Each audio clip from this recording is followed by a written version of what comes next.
prend le volant et quitte Bagneux. Ce qui s'est passé ensuite reste un mystère. Ce que dit Fofana, qui est quand même surprenant, il dit « Je n'ai pas tué de mes propres mains ». Qu'est-ce que ça veut dire? Pourquoi Ilan n'a-t-il pas été relâché? Pourquoi a-t-il été tué? Il avait soulevé son bandeau, il l'avait mis et qu'il avait aperçu le visage de Youssouf Fofana. Et qu'à partir du moment où il a aperçu le visage, il était condamné à mort. Du coup, Youssouf, avec un couteau, lui a mis un coup dans la gorge vers la carotide, puis un coup de l'autre côté de la gorge. Ensuite, il a essayé de lui couper le bas de la nuque. Puis, il lui a mis un coup de couteau dans le flanc. Il avait sûrement dû revenir avec un bidon d'acide, car il m'a dit qu'il avait utilisé un bidon pour asperger Ilan avec ce combustible et l'a incendié sur place. À ce moment, il m'a dit « Cela a fait une grande flamme et je suis parti ». Samir alias Smiler, audition 18 février 2006. C'est très difficile de tuer un homme. C'est pas aussi facile qu'on l'imagine. Si on n'a pas un revolver, une arme à feu, ce n'est pas facile. Et quand on ne sait pas comment faire, ça prend du temps et ça tourne à la boucherie. Malgré les déclarations de Smiler, Fofana refuse d'endosser le crime. Il accuse son copain Krabs, voilà ce qu'il déclare aux enquêteurs. J'ai roulé jusqu'au parking du centre commercial de la Vache Noire. J'ai remis Ilan à Krabs sur le parking du supermarché Cora. Après, je ne sais pas ce qui s'est passé.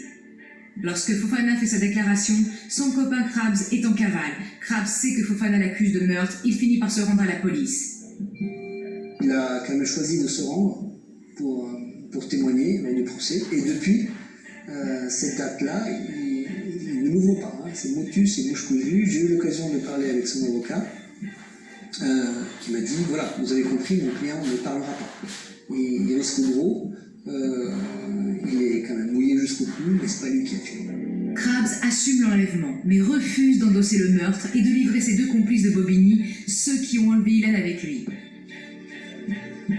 Et ces personnes, d'ailleurs, l'un des commis en examen, qui les connaît très bien, qui les a recrutés, dit que je ne veux pas révéler leur identité, notamment, j'ai peur des représailles pour moi et pour ma famille. Les complices de Krabs courent toujours. Aucun indice matériel ne relie Fofana au meurtre d'Ilan. Seul le témoignage de Smiler l'accuse. Le téléphone portable de son copain Krabs, lui, a été localisé non loin de Sainte-Geneviève-des-Bois, où Ilan a été abandonné mourant. Qui était présent lors de la mise à mort d'Ilan Halimi? Qui a porté les coups de couteau? Qui a mis le feu à Ilan? Le procès du gang des barbares permettra-t-il de savoir qui a achevé Ilan Halimi? Le 27 avril prochain s'ouvrira le procès du gang des barbares. 10 semaines sous haute tension. La famille Halimi fera face aux ravisseurs d'Ilan.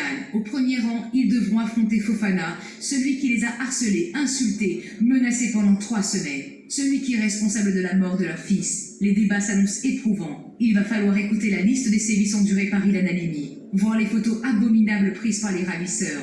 La famille d'Ilan doit revivre ce cauchemar pour obtenir justice. À Bagneux aussi, on attend ce procès avec impatience. Je dois des explications quand même, d'abord à la famille du défunt et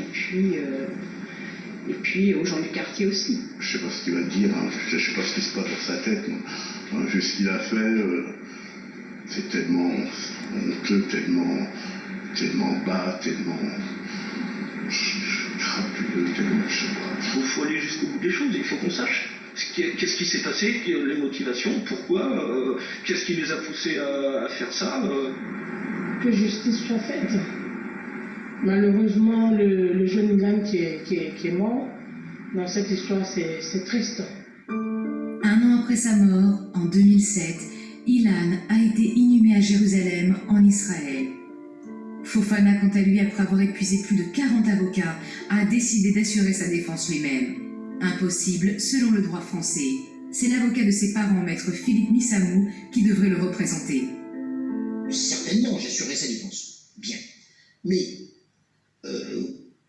malheureusement, Fofana a déjà conçu sa défense. Mais sa ligne, c'est d'opter pour le mutisme, d'opter pour l'évitement. En gros, certainement, il ne répondra pas exactement aux questions, ou peut-être refusera-t-il de répondre à quelques questions. Il dira simplement qu'il avait déjà parlé, qu'il s'était exprimé en Côte d'Ivoire, il soutiendra certainement que les déclarations qu'il a faites en Côte d'Ivoire lui ont été extorquées, qu'il a été torturé. Et voilà. Donc, c'est son système de défense qui, à la vérité, n'en est pas un. Fofana assumera-t-il les déclarations qu'il a faites devant les policiers français en Côte d'Ivoire? Déclarations qui coïncident presque toutes avec celles de ses complices. Ou choisira-t-il de sombrer dans le même délire islamiste qu'il adopte depuis 2 ans?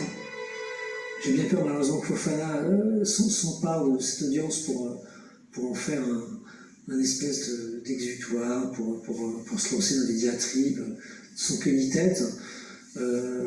Moi j'aurais préféré que cette audience soit celle aussi, montre les erreurs qui ont été faites, qu'on puisse s'en inspirer pour éviter qu'une nouvelle anémie arrive, et qu'on puisse aussi dénoncer cette lâcheté ambiante qui a prévalu sûrement à un moment donné lors de ce rapt qui a quand même duré 3 semaines. Il y a ceux qui ont fait, il y a ceux qui ont vu et n'ont rien fait, il y a ceux qui ont su et n'ont rien dit, et il y a ceux qui se sont aveuglés et assourdis. Et c'est tous ceux-là qui vont devoir répondre. Et j'aimerais que le procès soit public. Pour ça. Procès de la lâcheté ambiante, procès des méthodes policières et procès de la montée d'un nouvel antisémitisme en banlieue. Une crainte pour l'avocat de la famille Fofana. La nature de ce procès, c'est un procès judiciaire. Ce n'est pas une affaire politique. Moi, c'est tout ce que je pense. Ce n'est pas un procès politique, c'est un procès judiciaire. Un procès judiciaire qui va... Donc, nous avons une cour d'assises qui va juger un crime crapuleux, mais pas un crime antisémite. Crime crapuleux ou crime antisémite?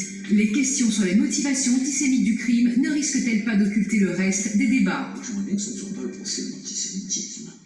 Je crois que ce soit le procès de la lâcheté d'une société où on ne s'entraide pas. C'est ça le vrai sujet.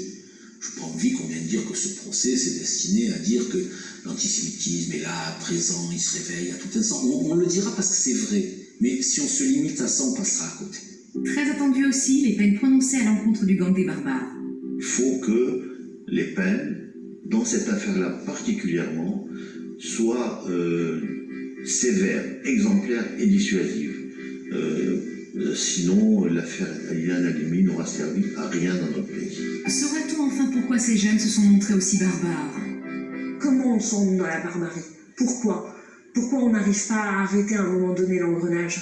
J'ai envie qu'on aille au-delà des mots, gang des barbares, machin, ultra-violence, ok, mais j'ai envie de comprendre, oui, parce qu'il faut qu'on connaisse mieux de quoi est faite cette violence pour qu'elle ne se reproduise pas. La mère d'Ilan Halimi attend beaucoup du procès des meurtriers de son fils. Que la justice soit faite et que surtout il n'y ait pas de circonstances atténuantes pour ces criminels, qu'il y ait quelque chose de fait à l'heure actuelle pour ce genre de crime, que plus jamais ça ne recommence, parce que c'est indigne d'un pays comme la France. Les membres du gang des barbares encourent la réclusion criminelle à perpétuité. Mais si l'antisémitisme était retenu comme charge aggravante, un triste chapitre s'ajouterait à l'histoire de France de 2006. Un juif est mort parce qu'il est juif dans notre pays.